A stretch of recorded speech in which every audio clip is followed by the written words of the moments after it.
moves a little bit different. You take a bet, a limit play, even if the limit is 2 dimes on a side, you don't go from 11.5 to 12. You know what I mean? You got to go. Because if they bet you the second number, then you go, oh boy, now we have a decision that we really didn't think we got a big decision. Books love decisions. Game time decisions. Only on SportsGrid. Watch out for USA and Canada in 4 years. Like cricket's going to be a sport that's growing. I made my first cricket bet last week or over the weekend. I was getting a team that was leading like 150 to 5 plus odds. I'm like, I'm up 150 points and I'm getting plus odds. Where do I sign? I love this cricket stuff. What are you kidding me? In-game live, prime time, only on SportsGrid.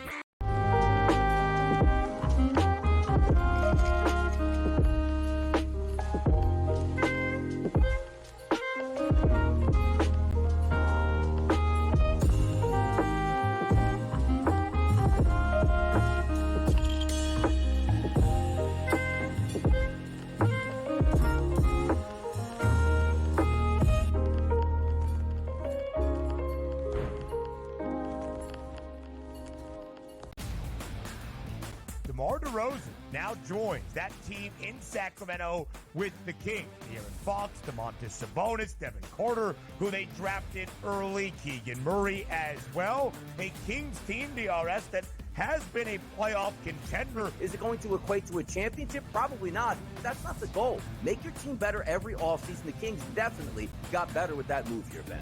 The early line. Only on SportsGrid.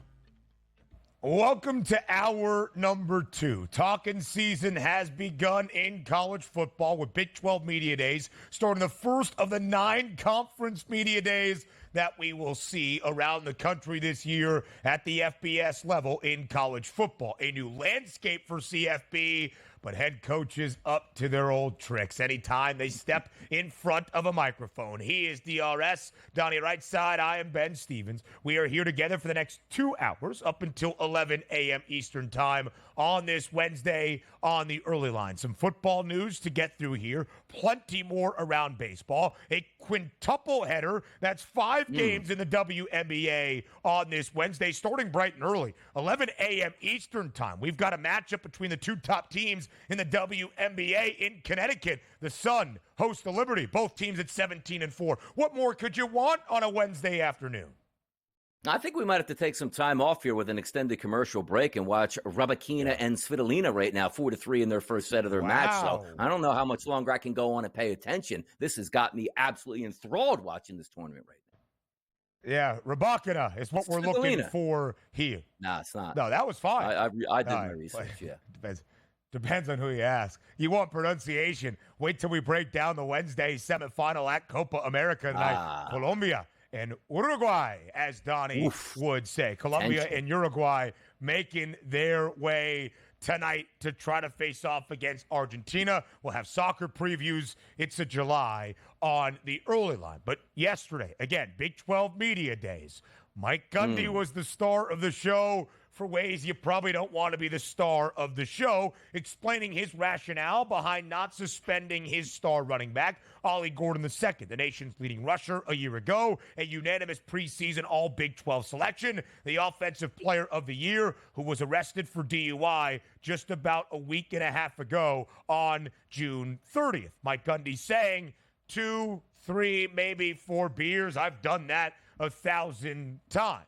Mike Gundy then had to clarify his statements, which is always a good thing, immediately in the aftermath, saying, quote, "My intended point today at Big 12 Media Days was that we are all guilty of making bad decisions. It was not a reference to something specific," end quote, despite immediately before, uttering, "I've probably done that 1,000 times," referencing blood alcohol level and what body weight does in construing that as you might potentially drunk drive. You know, the PR team for Oklahoma State was working overtime on the first day of the 2024 season yesterday in Sin City. Yeah, it's pretty crazy the way it goes over. But again, media day sort of outlived it. But I guess if we're just going to get nonsense from coaches talking about it. Also, I do remember some fun times. Was it Nick Saban and Jimbo Fisher going at it in SEC? You know, and by the way, I don't even think it's media day there. It's like media week for the SEC. We've had some pretty good stuff come out at that point. Yeah, exactly. We've had some stuff come out of that, which you can really sink your teeth into. So I guess in the month of July, when you're just grasping for stories, it's good to see that, you know, coaches get DUIs left and right. It's no big deal. My best player. And granted, it would have been one of those, like the Jimmy Johnson days back with the Dallas Cowboys. Hey, you know what? You fall asleep at my meeting, I'll cut you. Well, coach, what happens if it's Emmitt Smith? No, I'll probably just lightly wake him up and give him a cup of coffee and say, please, you know, are you enjoying yourself at this point? But again, if Ollie Gordon was a 6th-string running back that was a walk-on, we are not going to allow this in our program. We are gentlemen of this university, and we should act accordingly. But when you're a star player, you know you get that treatment. Mike Gundy brought Ollie Gordon II to Las Vegas yesterday so that he could be held accountable, face the music, so to speak, and answer questions about his growth and development from that dumb mistake just about a week and a half ago. They tried to do that to be held accountable, but didn't really have a plan, it would seem, for what they would say. Elsewhere around Big 12 Media Days, again, part of the fun of Media Days this year is the fact that every league looks different, at least at the power level. The Big 12 adds Arizona, Arizona State, Colorado, and Utah. Speaking of CU, pride. Today in Las Vegas, Deion Sanders will be at the mic. Brett Yormark, though, the commissioner of the Big 12, kicking things off yesterday and rousing some enthusiasm, calling the Big 12, quote, the deepest conference in America. I'm not sure it's the deepest, but there's a lot of parity from a competitive balance standpoint, Donnie, when you look at the odds. Utah is the newcomer to the league and yet booked as the favorite at plus 310, only 70 cents in front of K-State at plus 380. On that board, 8 teams. 8 of the 16 listed at a 15-1 price or shorter to win the conference. It's the most teams at a 15-1 number at the power conference level entering this 2024 campaign. I don't mind commissioners hyping up their league, but as anybody can see on that graphic, that league absolutely stinks. And outside of Utah, who's probably going to be a good football team, some people were posting yesterday on Twitter about the schedule for Utah. It looks like they should be playing a high school schedule at this point and should easily be in the college football playoff next year. It is what it is at this point. Some conferences get stronger, some get weaker. This is a horrible, horrible conference. Come on, man. We get the Holy War back. The rivalry renews. They should have just renamed this the Pac-12. Between BYU they should have moved the Pac-12. and Utah. It shouldn't even be the Big 12. It should be they should have renamed the Pac-12 with that type of scheduling.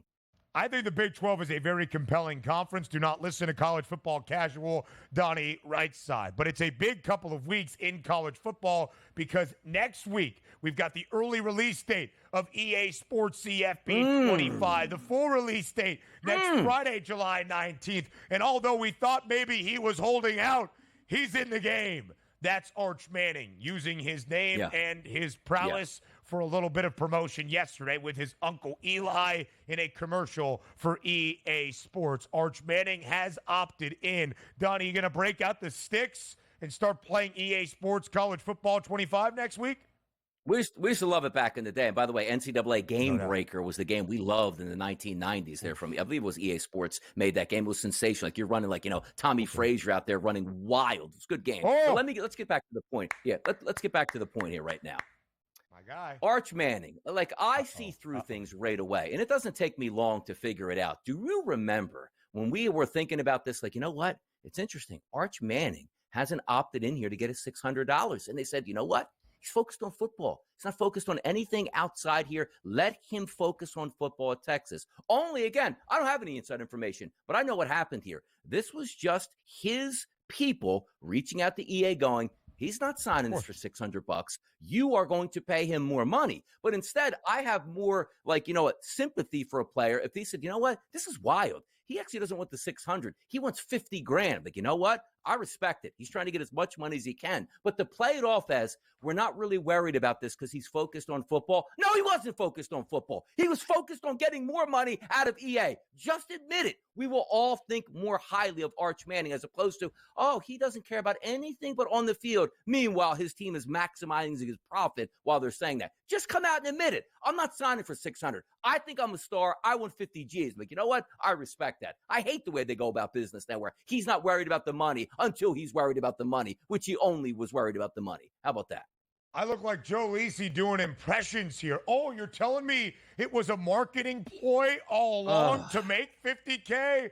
Oh, my God, I am so shocked my heart could stop. No crap. Of course that is the case for somebody that just his name alone has the biggest star power in all of college football. We can live in reality and understand it. Is he starting this year, by the way? Donnie's. Is he starting BWS? No. Is he starting this year? No. What are we doing here? And I will he should say be paying $50,000 to get in this game then. How about that? What's wrong with this world? I will say what I have said. If Arch Manning starts, as I said last year, if Arch Manning is the starting quarterback for Texas come the end of the season, that is bad for the Longhorns. That means Quinn Ewers has been struggling mightily. And for a team that made the college football playoff last year, in its first year in the SEC, booked with the second best price to win the conference title, if it is Arch Manning at a certain point and not due to injury, that is bad in Austin. We'll see what the future holds beyond that for Arch Manning in the Burnt Orange. We've got a couple more college football and NFL things to discuss up next, and then a preview of the 5 games and the W coming your way on the early line.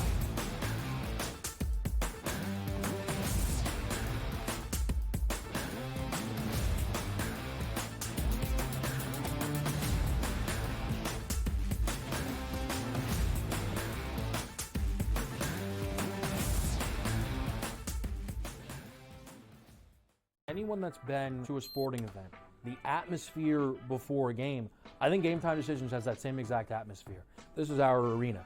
This is what we do. There is going to be an energy to Game Time Decisions that you will feel night in and night out. The excitement you get when you lock your bets in, when you're figuring out what you want to do, we can zone in on the biggest games each night. I want this to be the place that people come to before the game starts so they feel as ready as possible to lock in their cards. We are going to hit every single one of those markets that you need to know about. We're going to go through every single thing, and I've got a great team behind me that's going to help me get the job done. There is not going to be a better place, I promise you, than Game Time Decisions to get that new information, react to it, and be able to then bet accordingly. We will have everything at our disposal, and we will use that to our advantage.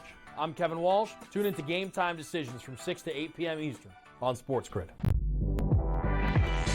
After Atlanta lottery, that I was taking Ricochet number 1. When he was at plus 425, I said Ricochet's going number 1. Well, hot damn. Who's the big minus money favorite to go number 1 in the draft? Zachary Ricochet. Hopefully you had jumped on this earlier enough because the trains left the station. Betting above the rim, only on SportsGrid.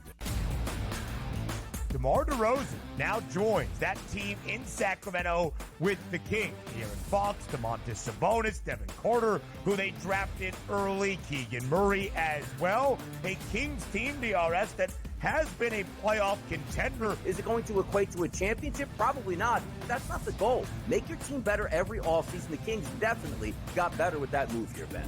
The Early Line, only on SportsGrid.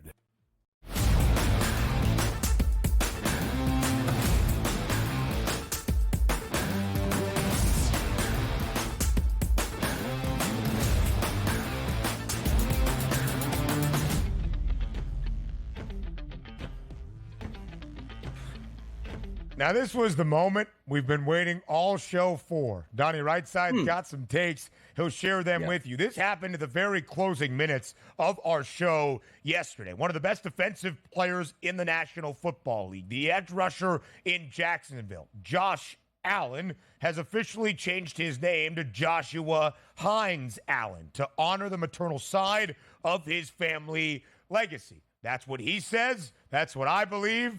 DRS might feel differently. Donnie, what do you make of the decision to now become Joshua Hines Allen? I guess something he has always been, but to have that on the back of the nameplate. Yeah, I wanted to save this for today, but I sort of let the cat out of the bag on the radio yesterday just because I couldn't hold it anymore. Like, it's just too good of a topic. And this is the perfect segue for me just banging on Archie Manning right now and saying, you know what? Just be real. All I need is for people to be real out here, and we can respect it. Let's go back to what we talk about with Josh Allen. When I asked the question yesterday, and I left it off the radio, before Kevin even knew the topic, I said, what do you think about, Ben, when I say Josh Allen, Buffalo Bills quarterback, which is the exact response that everybody would think of, including myself. And I thought to myself, Josh Allen, the defensive end, I don't know if I've ever uttered his name in any time I've been live on the air, radio, or talking to friends here, because nobody associates great defensive players by the name of Josh Allen, even though you have one who's one of the better players in the NFL. So then yesterday, as we were live on the air, and I wanted to just bust in the next topic and go, we need to talk about this, because the media, when I saw it, I go, this makes sense. And also, we're getting a cover-up story here. This isn't about, I just want to honor the legacy of my family. It's a great story to talk about here because we know the underlying value is this. Nobody's ever going to remember a guy who might wind up with over 100 sacks in his career because his name was identical as Josh Allen, the quarterback that's probably going to go to the Hall of Fame when it's all said and done. You have to differentiate yourself. So he changed his name, which I absolutely love. Here's what I don't love. It's not about the legacy of your family, because you would have done that at 18 years old. You would have done that the minute you got to college. You would have done that the minute that you signed with the Jacksonville Jaguars, or the minute that the Jaguars gave you a big contract. You didn't. But you realized finally, like, I'm never going to make a name for myself in this business unless I change my name. And he goes, Joshua Hines Allen. Like, he didn't even, like, the how you know it? He didn't go Josh Hines Allen as he was known as Josh Allen. He went official, Joshua, to change that up, and the Hines Allen, which I love. Now, hear me out on this. When you're talking about the great pass rushers in the NFL, which he is one of those guys, his name never came up because it was Josh Allen. But now he's a great nickname as well. JHA? Can you imagine how many times you got, man, JHA off the corner with a big sack here? He finally differentiated himself here in the NFL for the quality player he is, and we can remember him now. But remember this, he didn't change his name to honor the family. He changed his name because nobody would remember who he was because his name was Josh Allen. If he came out yesterday and had a press release, nobody knows who I am. My name now is JHA. I'm like, you know what? This is my guy. I got to buy a jersey because I can embrace this stuff. Just don't lie about it. Just be real. Arch Manning, be real. JHA, just be real. We'll love you anyway. There you go. I mean, I don't know if I can do better than that. I do believe he is honoring his legacy and building his legacy with his name. His sister plays for the Washington Mystics. Her last name, Hines Allen, on the back of the jersey. You were telling me, as one of the hosts of Pro Football Today, you have never referenced the name Josh Allen, one time. edge rusher. Not one time. Not one time at this point. But now, you know what? I feel the need. Like, I feel like I'm leading the charge now. Like, I want to break down Jacksonville Jaguars names just because of JHA coming off the edge. That's going to be a big deal. You know, when I broke down those games, like, oh, ETN's going to have a big day. Trevor Lawrence is going to have a big day. Calvin Ridley last year is going to have a big day. Never talked about Josh Allen because I felt like if I said Josh Allen, I'd be like, man, this guy doesn't even know football. Josh Allen doesn't even play for the Jacksonville Jaguars. Now we have an official legacy that has begun, and I feel like I'm on board right now. JHA is my guy, and I respect the Jacksonville Jaguars. I just wish we were a little bit more real about it. That's all. I love that you're giving him a nickname already. One day after the official name change, JHA, our guy here on TEL. The similarities between the Josh Allens, incredibly stark, almost coincidental in their National Football League careers, both listed at 6'5". They're freaks of nature. Josh Allen was taken 7th overall, the quarterback for Buffalo in 2018. Josh Allen, the edge rusher, 7th overall in the 2019 NFL draft. There was a moment a few seasons ago where Josh Allen, the edge rusher, sacked Josh Allen, the quarterback, multiple times in a game between the Bills and the Jags when the Jags stunk and they won that game 9-3 or 9-zip against the Buffalo Bills in Duval County. Joshua Hines Allen, by the way, tied for the second most sacks last year in the National Football League with 17.5, which is even more surprising that one of the three co-hosts on PFT has never referenced his name. Yeah, and he got a huge contract extension this offseason back in April. 5 years, $150 million, one of the highest paid defensive players in the National Football League. I love the NFL more than anybody. I don't think I could have named the top 5 sack artists and included him because, again, it gets erased by his name. Now, let me ask you this one final question on this, right? Please, Joshua Hines Allen. I love it. JHA, it's going to work. It's going to be phenomenal for broadcasting. Everybody's going to love this year. But let me ask you this. If his name was not if Josh Allen never played quarterback for the Buffalo Bills, Josh Allen would still be the name in Jacksonville right now. That's the only point I'm trying to get across here, and we would know who he is. I feel like now I'm like, wow. Jacksonville's got a really good defensive player that I did not know about, and now I know about him. That's the way I feel today. I love everything in the scope of Donnie Right-Side's world and DRS's mind. Yeah. It always makes me chuckle. Now, did you make the point yesterday on the money line that you said to me during commercial break when this news hit late in our show yesterday that really sent me into just a lull type of moment, that if there was a 1980s defensive tackle by the name of Joe Montana, nobody would remember. Yeah. I mean, let's just say Warren Sapp reincarnated. His name was Joe Montana. He'd have to change his name. We'd never know who Warren Sapp was at this point.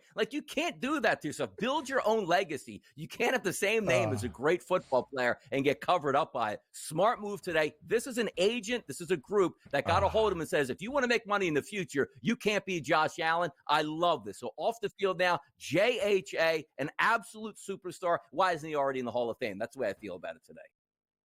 Joshua Hines Allen's sister, Maisha Hines Allen, plays for the Washington Mystics. A 5-game slate in the WNBA today. We break it down next.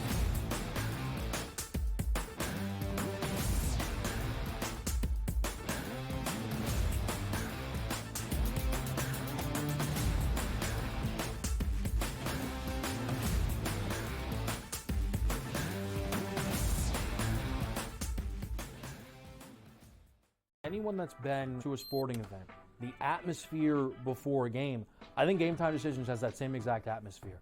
This is our arena.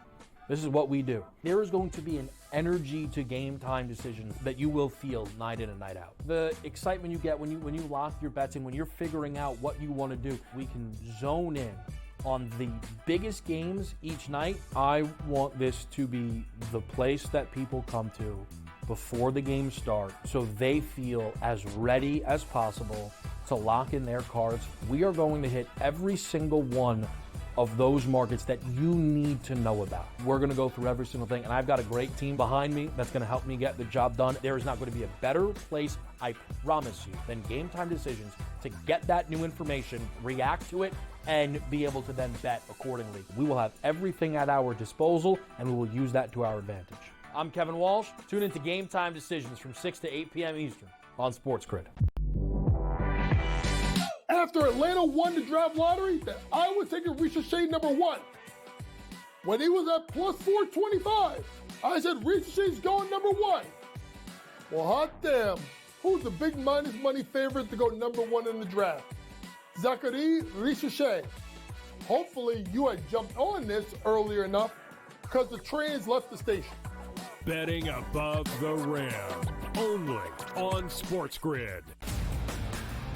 DeMar DeRozan now joins that team in Sacramento with the Kings. De'Aaron Fox, Domantas Sabonis, Devin Carter, who they drafted early, Keegan Murray as well. A Kings team, DRS, that has been a playoff contender. Is it going to equate to a championship? Probably not. But that's not the goal. Make your team better every offseason. The Kings definitely got better with that move here, Ben.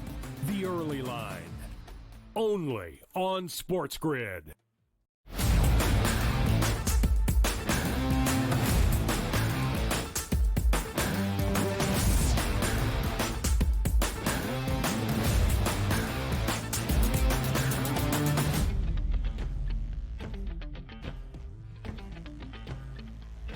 A 5-game slate on this Wednesday, a Wednesday matinee, if you will, in the WNBA, because we have our first game between the two best teams in the W, the 17-4 New York Liberty, the 17-4 Connecticut Sun, starting at 11 a.m. Eastern Time. All 5 games tipped by the time we get to 3 p.m. Eastern, and it will be West Coast basketball where those games really begin in the afternoon. Let's start with that marquee matchup in the morning hours at Mohegan Sun. It's Connecticut and New York. Again, both teams tied for the best mark in the WNBA at 17-4. The Liberty, a 2.5-point favorite. The total 158 today between the Sun and the Libs. What do you like in this one, DRS? I'll tell you, it's pretty cool, though, that you have an 11 o'clock game and sometimes it's one good team, one bad team, two of the best teams in the league record-wise, 17-4, which I think is interesting. But also, why are we starting these games early and all of them early? Is there a reason behind this that I don't know? No, I think when you become the WNBA commissioner in favor of Kathy Engelbert, maybe she will tell you some tips of the trade as you enter her office. I think this is perfect for Donnie Wright's side to view these games and put them in a new viewing window. Maybe that's the idea here in this Wednesday matinee. I don't know when we get to the All-Star break. I know the All-Star game is July 20th, and that kind of starts the Olympic break as well. Maybe we're playing early. Our producer, Joe Frizo, will be on it. By the way, the Liberty coming off the loss to Indiana over the weekend, still won 8 of their last 10. I find this game really interesting because the Liberty are the favorites, laying 2.5 points on the road in Connecticut, but that's a Sun total sub 160. If you think the Liberty win this basketball game, I would expect the point total to go over 158. DeWanna Bonner, in her most recent game, a career-high 7 triples. Keep an eye on that 3 points prop as well. Some answers from Joe Frizo. A reminder, 12 p.m. Eastern games during the WNBA season are camp days for kids to attend, and they indeed do in their color-coordinated camp shirts. It is a way to bring some more eyeballs into a growing league and a growing movement right now in the WNBA. That tweet from TJ Kessel. I apologize, TJ, if I incorrectly pronounced your last name. I asked you what you liked in Connecticut. I think that's the thing you like more than anything. 11 a.m. Eastern time start. I do like that. And also, plus 2.5 for the home team, Connecticut Sun, 9-2 on their home court this year. So I probably would give them the nod as a slight dog on the home price. But also, you're not talking about a team that's like, hey, Liberty got to travel out to play the Aces or let's just say the Sparks. You're taking a team that's, New York City and traveling to Connecticut, not a long ride here. So it's not one of those games like, you're going to have jet lag or travel lag. It's just interesting that this game is going to start at 11 a.m. and get ready to go. I like the fact that the WNBA is doing this because it's one of those markets that in the summer, it's nice to have something on in the afternoon, and most people will be watching it. Again, the popularity of the WNBA this year rising, it'll probably work out really well. I do like the fact these games are early, and the Sun at plus 2.5 playing good on their home court, probably go that route as well. So one more week of WNBA action in the regular season. The final day of games is July 17th, All-Star game is July 20th. Then the Olympic break, of course, and then we will return to action in the WNBA later this summer in the middle of August. That's crazy. 2-time reigning WNBA champs trying to become the first 3-time champion in this millennium in the W, the Las Vegas Aces, on the road in Seattle. That's a noon Pacific time game up in the Northwest, 3 p.m. Eastern time. The Aces, a 4.5-point road favorite in Seattle against the Storm, over under 173. Since Chelsea Gray has returned, the point guard for Vegas, the Aces have won 7 of their last 8. Yeah, and again, this is one of those teams that you're probably looking at and saying to yourself, they should be easily rolling in this game. But when you take a look at the Seattle Storm, also, Ben, how about this? 9-2 on their home court this year, and you're getting 4.5 points. Even though the Aces, to me, are the better basketball team and will be at the end of the season, I'll take the 4.5 here. And also, you're taking a look at those earlier start times here. The body typically is not acclimated because you're used to playing your games, or the majority of those, at night here. I'll take the dogs in these environments at home. Yeah, it's going to be interesting, right? Because I think if you're looking at this game, 4.5-point spread, Las Vegas is expected to win. How about an A'ja Wilson double-double and a Vegas victory? That's plus 164. You can pretty much count A'ja Wilson in for a double-double each and every night. 28 points over the weekend to become the Aces' all-time franchise leader in points. And, of course, Asia Wilson, a minus 800 favorite now to win the WNBA MVP. The Aces still the short favorites to win the WNBA title this year. That would be 3 straight, plus 160, but only 20 cents in front of the Liberty at plus 180. The Lynx last night in L.A. without Nafisa Collier, still victorious by 15 over the Sparks. They've got 16 wins. More around the WNBA up next.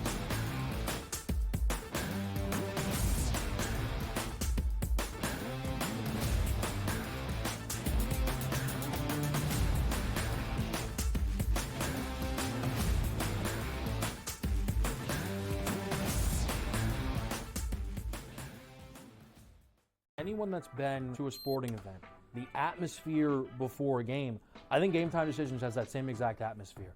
This is our arena.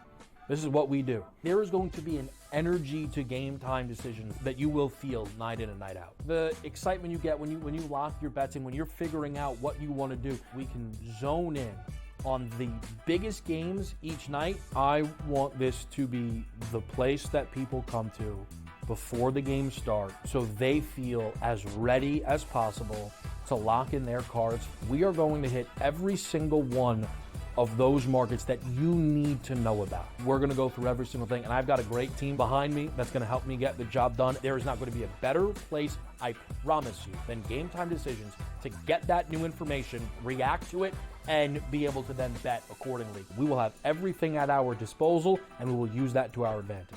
I'm Kevin Walsh. Tune into Game Time Decisions from 6 to 8 p.m. Eastern on SportsGrid. After Atlanta won the draft lottery, that I was taking Ricochet number 1.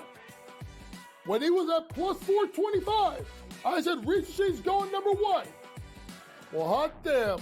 Who's the big minus money favorite to go number 1 in the draft? Zachary Ricochet. Hopefully you had jumped on this earlier enough because the trains left the station. Betting above the rim, only on SportsGrid. DeMar DeRozan now joins that team in Sacramento with the Kings. Aaron Fox, Domantas Sabonis, Devin Carter, who they drafted early, Keegan Murray as well. A Kings team, DRS, that has been a playoff contender. Is it going to equate to a championship? Probably not. But that's not the goal. Make your team better every offseason. The Kings definitely got better with that move here, Ben. The Early Line, only on SportsGrid.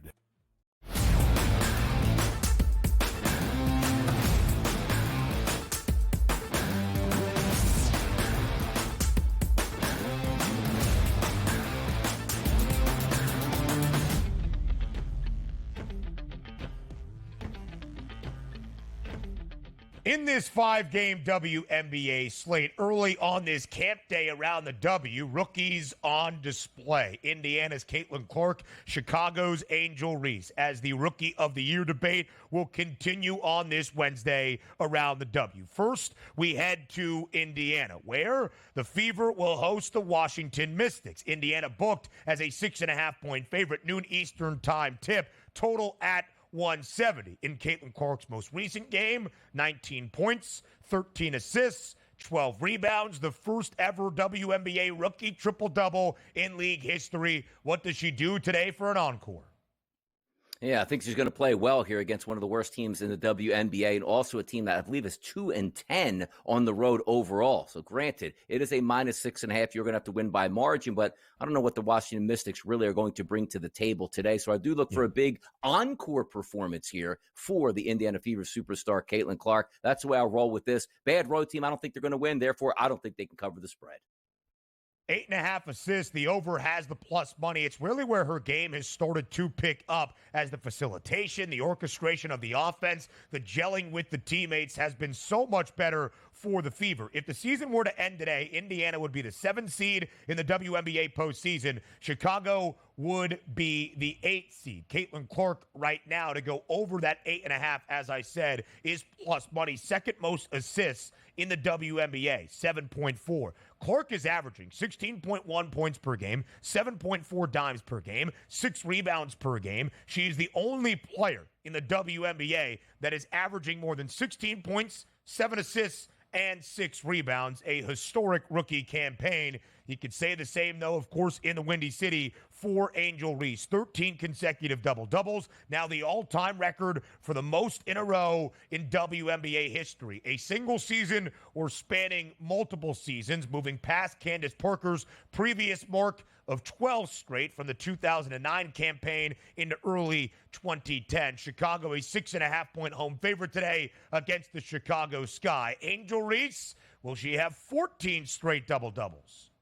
Yes, when you're chasing history here, it's very important, and you know it going into the game. Never trust anybody who probably tells you, hey, we'll just let it happen at this point. No, when you're running with history, you're aiming for that goal. You know exactly what your points are. You know exactly what your rebounds are. However, Chicago Sky favored by 6.5 points today, which is interesting as I'm talking about some of these home road splits. You take a look at just straight up at home for the Chicago Sky on the season, 3-7 overall and favored by 6.5 points. I'll take the Atlanta Dream in this one with the points, but I also still think that if you're betting that double-doubles market, Angel Reese is going to get another double-double, no doubt in my mind.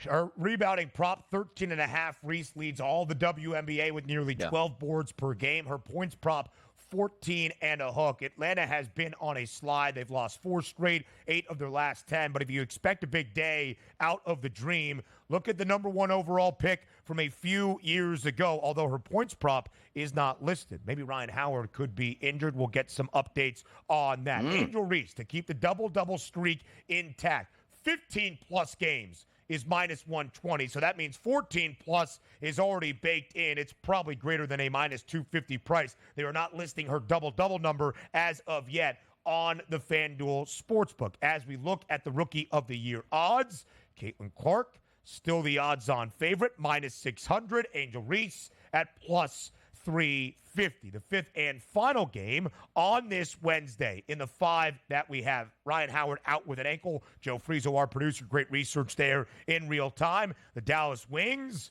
really struggling and dead last in the WNBA on the road in Phoenix against the Mercury. Phoenix a 7.5-point home favorite. Elsewhere, a lot of basketball on this Wednesday. Team USA begins its warm-ups for the Olympic Games. 10:30 p.m. Eastern Time. Late night out, I believe, in Las Vegas. Team USA will take on Canada. That will be televised on FS1. Canada has the second best price to win the gold medal at the Olympic Games, and their roster star-studded. No odds out for this specific game just yet, but Team USA will face off against the Canadians. Here's the Canada roster, again, with some studs. Shai Gilgeous-Alexander. He's going to be an NBA MVP frontrunner next year. Jamal Murray, Lou Dort, R.J. Barrett, Dylan Brooks, who always gets under people's skins, and Kelly Olynyk. Kevin Durant will not play tonight due to a calf, but should be a good warm-up test for the Americans against the Canadians. And also, like, people are going to take a lot out of this, even though it is an exhibition game. You're going to watch this, and if Canada plays well and or wins this game, that is going to change some of the minds here moving forward to the Olympics, even though it is, as we say, an exhibition. Canada also wants to put that rumor out there for, let's just say, that they can win the Olympics. It's not just only Team USA coming out there to do some damage, but also I date some of these games back to when I was growing up in 1992 when the Dream Team was originally coming out. I remember everybody gathered around their TV pre-Olympics. I believe they were playing in Portland, Oregon, where they were having those exhibition games. It was the coolest thing because we had never seen a team assembled like this, and everybody wanted to watch even before the Olympics started. Obviously, it's not on that same plane, but there is a lot of talent on this USA team. Some years we get to the Olympics, it's like, man, they had to ask like 5, 6, 7, 8, 9 different tandems of guys if they wanted to play. This wasn't the case. The superstars are coming out to play, and it's just fun to watch them play. It's just a shame it's on a little bit later out there in Las Vegas, but certainly a lot of people are going to be tuned into this one because it's fun. Star-studded basketball is always fun. You saw this 5-game warm-up set. Next game up exhibition-wise for Team USA. Monday against Australia. Then next week on Wednesday against Nikola Jokic and the Serbians. South Sudan, the 4th of 5 games, and they finish with a warm-up test against Germany before they head over to Paris for the Olympic Games. Team USA, a hefty favorite, minus 470 to win the gold medal. But the Canadians have that second-best number at 11-1. There will be more odds to bet by the time we get to the Olympiad for basketball. And I look forward to betting maybe some of those teams to face off in the final. With Team Canada, you would expect Nikola Jokic can lead the Serbians there. Giannis Antetokounmpo, of course, a member of Greece, leading the Greeks to their first Olympic Games since 2008. Donnie, when you look at Canada, the last time these two international teams faced each other, last summer at the FIBA World Cup in the bronze medal game, we didn't have our star-studded roster for Team USA that we have this year. Steph Curry wasn't there. LeBron James wasn't there. Some other superstars that are a part of this year's crop. But Canada beat us in the bronze medal game. Dylan Brooks scored nearly 40, and of course he is going to be using all of that motivation today in the first warm-up game out in Las Vegas. Yeah, and the one thing we have to understand when you get to the Olympics, unlike the NBA playoffs, we say, well, the cream usually rises to the top because we give you 7 games here. Hard to beat the better team in 4 out of those 7 games. Not the case in the Olympics. You just need one off game in that knockout stage where one team goes crazy from three-point range and really has an edge over Team USA. We've seen it happen in the past. Now, we're hoping it doesn't happen this time around, but that's what makes it so much fun. It's basically, a 10-day tournament as opposed to a 2.5-month tournament like the NBA playoffs. So all you need is one really good game from a quality opponent. You can knock Team USA out. Yeah, absolutely so. There will be pool play to start, then into the medal round. But by the time you get to the medal round, it's single elimination. One bad 40-minute stretch, which I think is the amount of time in FIBA rules. The physicality is more. There's no 3 seconds in the paint. Keep an eye on the French because of that, with both Victor Wembanyama and Rudy Gobert a part of the French national team. And France has that third best number at 16-1.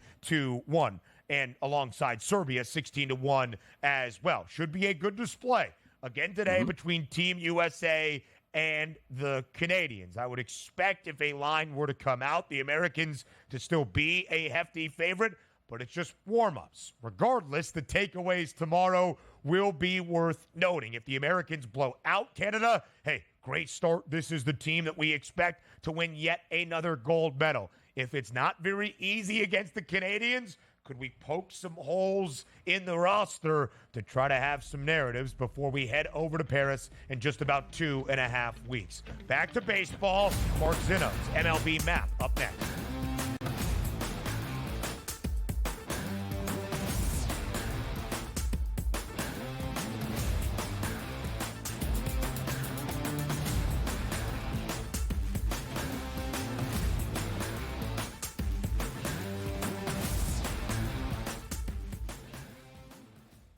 Anyone that's been to a sporting event, the atmosphere before a game, I think Game Time Decisions has that same exact atmosphere.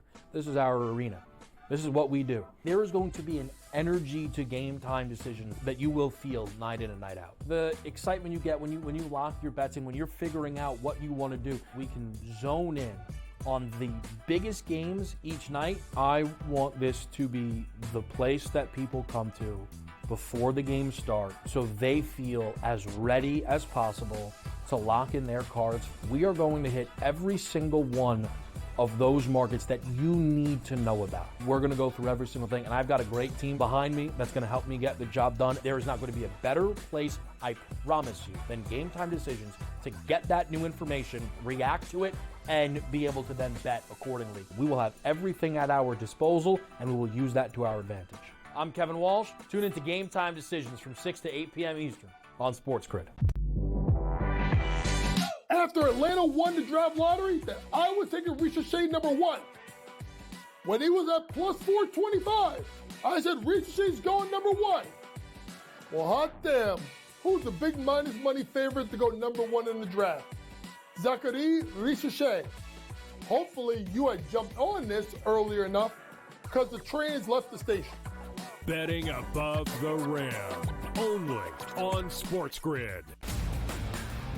DeMar DeRozan now joins that team in Sacramento with the Kings. Aaron Fox, Domantas Sabonis, Devin Carter, who they drafted early, Keegan Murray as well. A Kings team, DRS, that has been a playoff contender. Is it going to equate to a championship? Probably not. That's not the goal. Make your team better every offseason. The Kings definitely got better with that move here, Ben.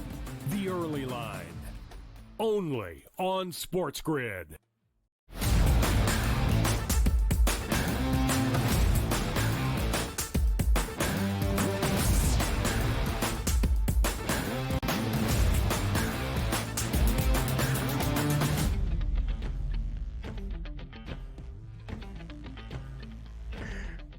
We go all around MLB, less than a week away from the All-Star break and the All-Star game in Major League Baseball. Mark Zinno joins us here on the SportsGrid Network on this Wednesday on the early line to paint his MLB map. Zinno, as always, we appreciate your time here on this Wednesday on TEL. Gentlemen, great to be back with you. As always, certainly appreciate the time this Wednesday morning. And seeing Donnie Right-Side's beautiful smiling face just always warms my heart. It does. I mean, it is a beautiful and smiling face. And, Zinno, I look forward to your takes on the New York Yankees, who have been struggling as of late. Marcus Stroman on the bump, not even Luis Gil. Zinno, as we shared last week over a text message, ever since our inside joke got banned on these network airwaves, Luis Gil and really the Yanks have really gone into the dumps. But we start with the marquee matchup in the National League, a potential NLCS preview between the Dodgers and the Phils. And the opening game of the series yesterday in Philadelphia was all the team in red, the Fightins. 10-1 the victory for the Phillies. Obviously, it's one game, It's the regular season. It's 162. We're about 90-plus games or so into this MLB campaign. So how important is a blowout victory over the World Series favorites, that being the Dodgers, for baseball's best in Philadelphia? It still signals the problem that the Dodgers are going to have come the postseason, and that's their starting staff has more questions than answers. There's just not reliable arms on that staff anymore. I mean, the same ones that helped them win a World Series a couple of years ago with Clayton Kershaw and Walker Buehler and everybody else, like those horses aren't in the barn anymore. They're gone.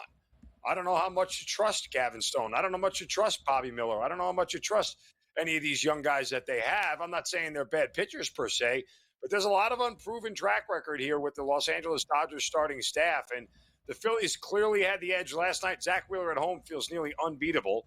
And even tonight, Christopher Sanchez, his home road splits are incredible. His home numbers are very good. His road numbers are very bad. So, it gets to a point here where you start to realize that the Dodgers are going to mash their way through 162. They're going to continue to score runs, and they're going to win the NL West. But that's a different result in the postseason, guys. Yeah, when we take a look at that starting staff, too, because we know in the playoffs, it comes down to that 1-2-3 punch here. The Phillies, quite frankly, have that and are healthy. Yeah. When I look at the Dodgers, it's the anticipation for me, Mark, of what this team actually can be. We know that 1-9 is going to be tremendous. Once Mookie Betts gets back in that lineup, we know what Shohei Ohtani can do. They have a lot of quality hitters. But that front end of the rotation where you say, okay, game 1 start in the playoffs, game 2 start in the playoffs, it just isn't there. So are we relying on them being the favorites because of what we think they are going to be by the end of August and September past the trade deadline? Do we think they're just going to pull a rabbit out of a hat and get a dominant starter? Like, what's the idea for the Dodgers still being the favorites moving forward at this point for you? Because they have a lineup, as you said, that's better than everybody else's. I mean, you'll see the price shift once the postseason comes. The Dodgers aren't going to be nearly 2-1 favorites in a postseason game. They might not even be minus 150 in certain spots, depending on who the opposing starter is in the situation. So you're paying a premium on the Dodgers because most nights they're going to put up 5 or 6 runs. Most nights that's enough for them to win 6-4. And most nights, they're going 1 through 9, going to wear you down, especially when you talk about the bullpens. There's so many bullpens that they face that are below average to just flat out bad. It always keeps them in a game. So you have to price them at a premium just because they can beat you for all 9 innings, and that's something that's always in their back pocket. But I wouldn't expect to see this team being priced the same way come the postseason at all. It's just you're paying a premium because of the logo. The Dodgers have lost 6 of their last 10, 5 of their last 8. Not exactly rocky waters by any means, but not their best baseball here during a marquee matchup. Yesterday was just the 6th time this season the Dodgers have been booked as a dog. They are now 2-4. They will be an underdog once again today against Christopher Sanchez and the Phils, despite Gavin Stone on the bump, who has been one of the better starting pitchers for LA so far this season. As we look at the National League pennant odds after the big victory yesterday from the Phils, the odds have tightened ever so slightly. But Zinno, there's a clear tier of 2 for LA and Philadelphia in front of the team that sits in third. That's the Atlanta Braves. However, the Braves playing good baseball, 12 games above 500, winners of 4 in a row. with the MLB's best 12 victories to Chris Sale, who picked that up yesterday in a 6-2 win for the Braves over the Diamondbacks in Arizona. How close is Atlanta in the gap, if you even think there is, behind the Dodgers and the Phillies? Depends on the prism you want to look at it. They will never hit as well as the Dodgers and the Phillies, and that's tough to say given what we've seen from this lineup over the past couple of years. But that's just not this team. They're not going to score at that rate. More often than not, they're not going to put up 5-6 runs like they used to for whatever reason, whether it's when you're being out or the lineup just not gelling. Matt Olson struggling this year. Marcell Ozuna is the only viable bat in that lineup on every given night, and nobody thought we were going to say that going into this season. So I don't trust them to hit, but the 1-2 punch of Chris Sale and Max Fried, and even to a certain extent, Ronaldo Lopez, if you want to add him in there, seems pretty formidable when it comes to the playoffs. So the Braves' whole goal is just to struggle, survive, and get into the postseason and say, who cares whether we win the NL East or not? We are going to be a tough out because we can pitch come the postseason, and they trust their guys enough to get enough hits and scores. So if you want to look at them from a postseason, model, they're every bit as good as the other guys because they can pitch. I mean, if you put the Braves and the Dodgers up against each other in a playoff series, in a shorter series, 3 or 5 games, whatever it may be, guess what? Advantage Atlanta just from the starting pitching standpoint. Mm-hmm. So as we look at Chris Sale this year, 12-3 with a 2.74 ERA, how have the Braves found this success at the start of the staff? Guys, you mentioned Sale, Reynaldo Lopez. What has the key ingredient been? They use 6 starters. Like, the thing about Sale is that he hasn't had to pitch every 5 days, so his starts are spread out more, and he's a guy that, they're exercising caution with to make him last the whole season. That might not have been the case if Spencer Strider went down and Sale was expected to be the 3rd or 4th guy in this rotation, but now he's asked to be the workhorse, right? Now he's asked to be the guy, being the anchor of this rotation. So they've done a good job at managing him, keeping him in favorable situations. Again, they pushed him back to start to go up against Gallen. It worked out in their favor. So he hasn't had to pitch in 5 days. It's been a big deal for him. Cy Young co-favorite alongside Zach Wheeler in the National League. Now more around MLB next.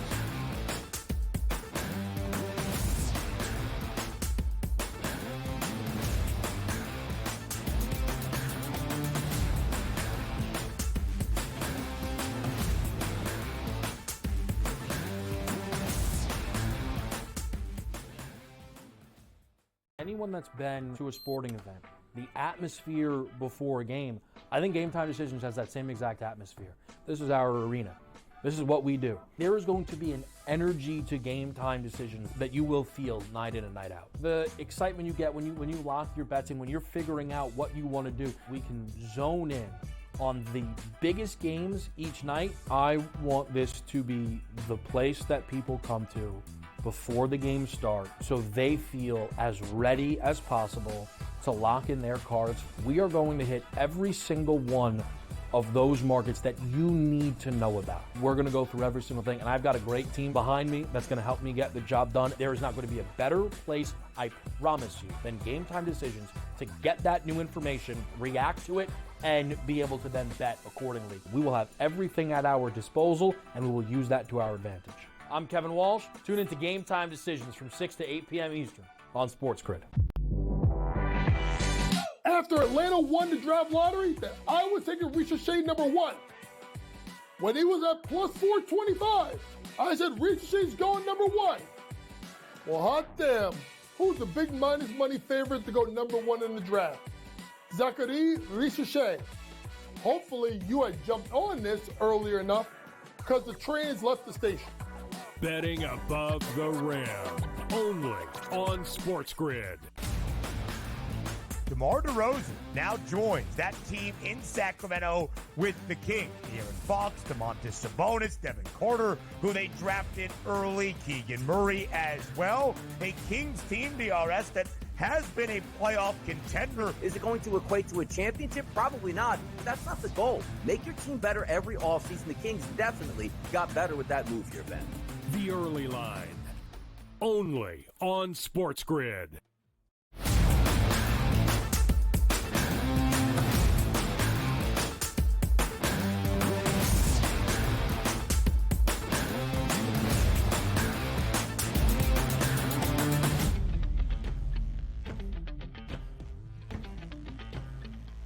Everybody in the Bronx, elsewhere in New York, pleading with the Pinstripes. Make it stop. Start winning games again.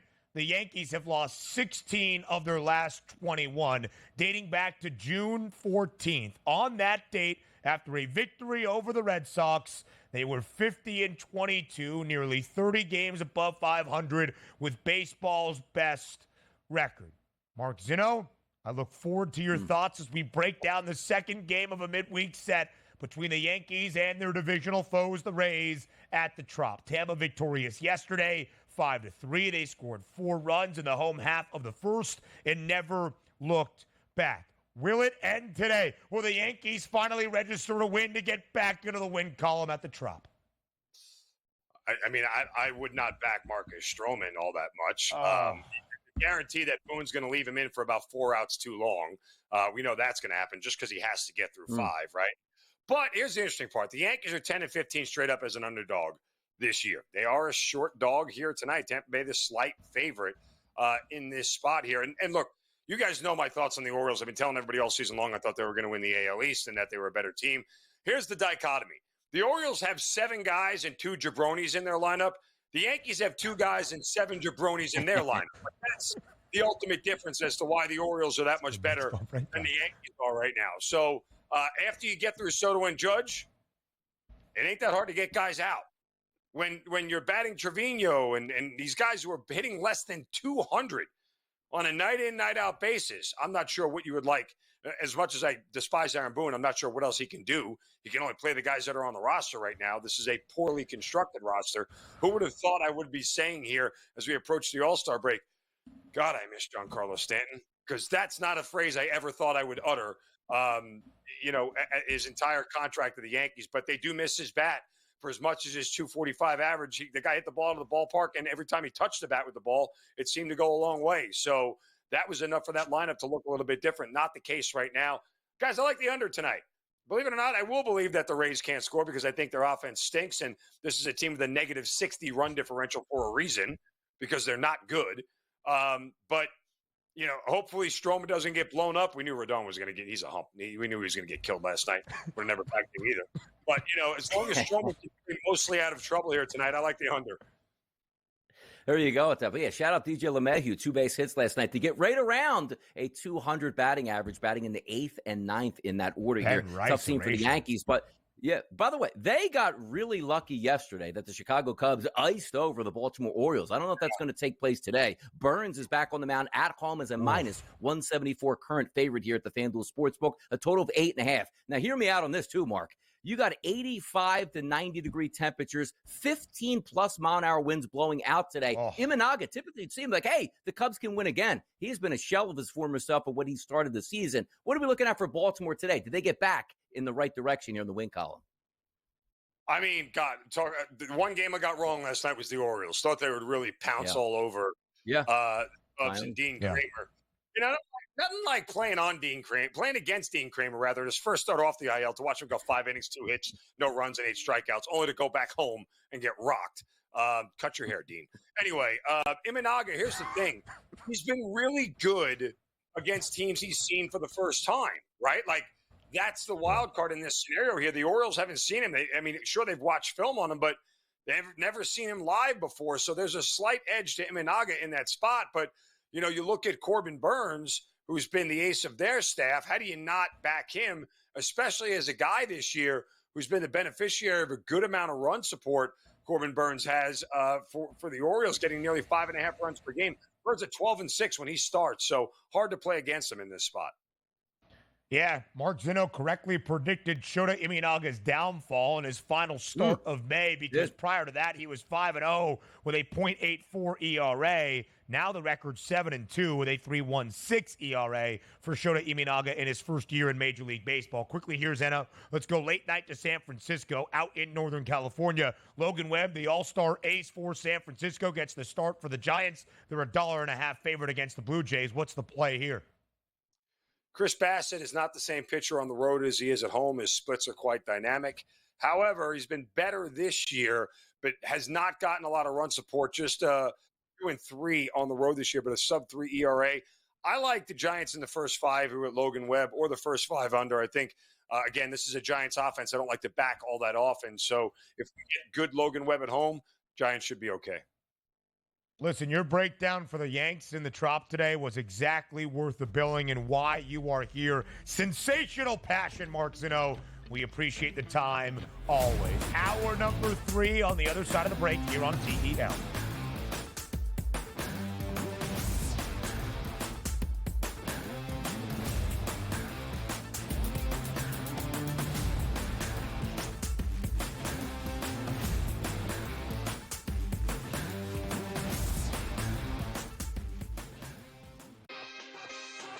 The WNBA is a unique market, right?